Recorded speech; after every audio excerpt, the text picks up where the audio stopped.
This is Mechatronics 115, Lab 7, and this lab was on semiconductors.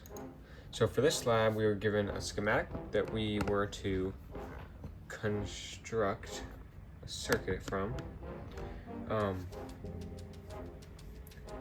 And what this is we have a photoresistor here, and then we have a knob, basically. That's what that is. You can twist it and it turns up or down the resistance.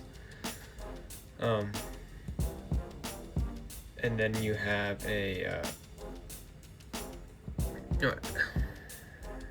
actually I don't know if you have a semiconductor here, which what it is when it's given power, it'll allow these to flow, but when it does not have power, it will not allow those to flow. And then you have a relay here, and the relay switches these two between ground with resistors. Then you have two LEDs here, and then the relay's 5-volt source.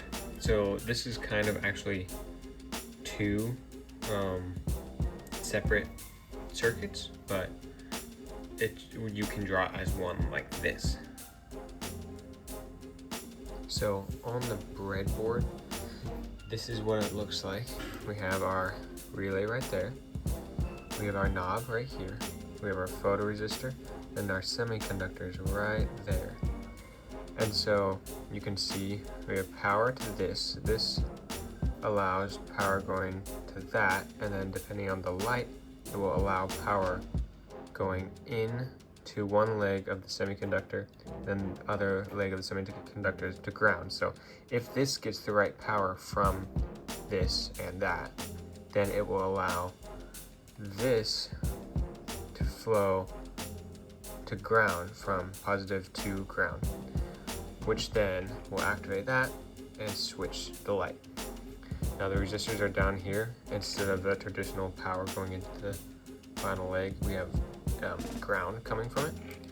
So both the LEDs have power going in from here, and then are going into there from ground.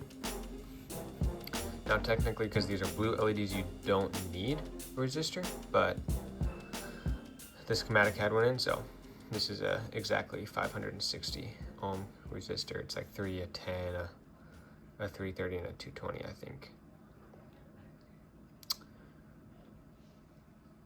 Yeah.